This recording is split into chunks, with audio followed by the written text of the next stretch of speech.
Hi guys, எல்லாருக்கும் வணக்கம் guys. இந்த வீடியோவில் நம்ம என்ன பார்க்க போகிறோன்னா, இந்திய அணியை பார்த்தா பயமாக தாங்க இருக்குது அவங்க நாட்டில் அவங்கள எதிர்க்கிறதுக்கு. அது மட்டும் இல்லாமல் எங்களோட முதல் ஓடிஐ போட்டிக்கு இதுதான் காரணம் தோல்விக்கு. கண்டிப்பாக அடுத்த போட்டியில் நாங்கள் அசுரத்தனமான கம்பேக் கொடுப்போம் அப்படின்னு சொல்லிட்டு இங்கிலாந்து அணியின் நட்சத்திர பேட்ஸ்மேனான ஜோ ரூட் பார்த்தீங்கன்னா முதல் போட்டி தோல்வி குறித்தும் ரெண்டாவது ஓடிஐ போட்டி கட்டாயம் வெல்லுவோன்னு சொல்லிட்டு பத்திரிக்கையாளர் சந்திப்பில் ஓப்பனாக இந்திய அணிக்கு சவால் விட்டு பேசியிருக்காரு. அவர் என்ன பேசினார் எது பேசினார் சொல்லிட்டு வீடியோ டீட்டெயில்டாக பார்க்கலாம். அதுக்கு முன்னே நீங்கள் நம்ம சேனலுக்கு புதுசாக வந்திருந்தீங்கன்னா ஒரே ஒரு சப்ஸ்கிரைப் மட்டும் பண்ணிவிட்டு வாங்க, வீடியோக்குள்ளே போகலாம்.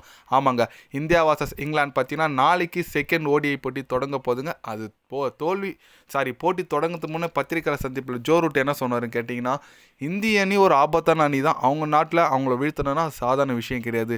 கண்டிப்பாக முதல் ஒரு நாள் போட்டி தோற்றது எனக்கு ஏமாற்றம் தான் கிடச்சிருக்கு. கண்டிப்பாக நாங்கள் கம்பேக் கொடுத்தாகணும்.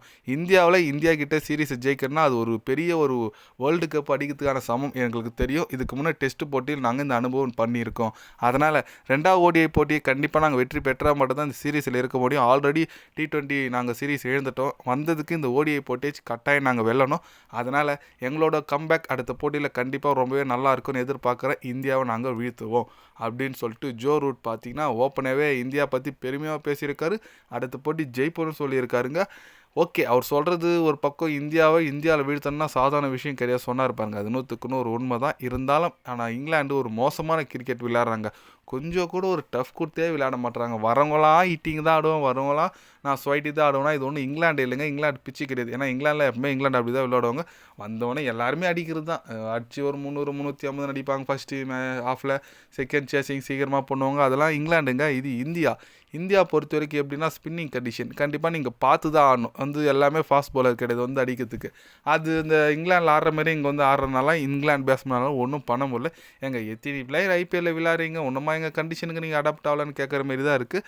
பட் பார்க்கலாம், அடுத்த போட்டி நாளைக்கு கண்டிப்பாக ஒரு சவாலான போட்டிங்க. ஏன்னா இங்கிலாந்து அணியும் ஈஸியாக விட மாட்டாங்க. நாளைக்கு தோற்றா அவங்க கிட்டத்தட்ட சீரீஸே விட்ட மாரி தான். அதனால் கண்டிப்பாக அவங்களோட போட்டி நாளைக்கு கொஞ்சம் நல்லா இருக்கும் நான் நினைக்கிறேன். அதே போல் இந்தியா பார்த்தீங்கன்னா நல்லா இருக்குங்க. ஸ்பின்னிங் யூனிட் ரொம்ப அசுரத்தனமாக ஒரு ஆல்ரவுண்டிங் யூனிட்டாக இருக்குது. ஏன்னா ஜடேஜா, அக்சர் பட்டேல் போன மேட்ச் பார்த்துருப்பீங்க.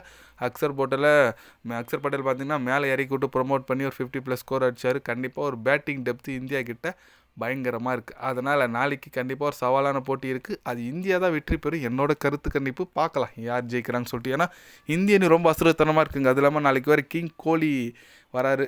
பிளேயிங் லெவலில் விளையாட போகிறதா தகவல் வந்திருக்கு. கண்டிப்பாக நாளைக்கு கிங் கோலியா இல்லை ரோஹித் சர்மா யார் ஃபார்முக்கு வர போகிறாங்கன்னு சொல்லிட்டு நம்ம ஒருத்தர் பார்க்கணுங்க. நீங்கள் சொல்லுங்கள், நாளைக்கு இந்தியா செகண்ட் ஓடிஐ இங்கிலாந்து அன்றைக்கி ஆப்போசிட்டாக விளையாட போகிறாங்க. ரோஹித் சர்மா, விராட் கோலி இதில் யார் ஃபார்முக்கு வருவாங்க நீங்கள் நினைக்கிறீங்கன்னு சொல்லிட்டு மறக்காமல் கமெண்டில் சொல்லுங்கள். இது போன்ற ஸ்போர்ட்ஸ் யூஸாக தெரிஞ்சுக்கணும்னா சேனலை சப்ஸ்கிரைப் லைக் ஒன்று பண்ணிக்கோங்க. கண்டிப்பாக கிரிக்கெட் பற்றி day by day channel update வரும். மறக்காமல் சப்ஸ்கிரைப் மட்டும் கொஞ்சம் பண்ணி வச்சுக்கோங்க. நன்றி, வணக்கம்.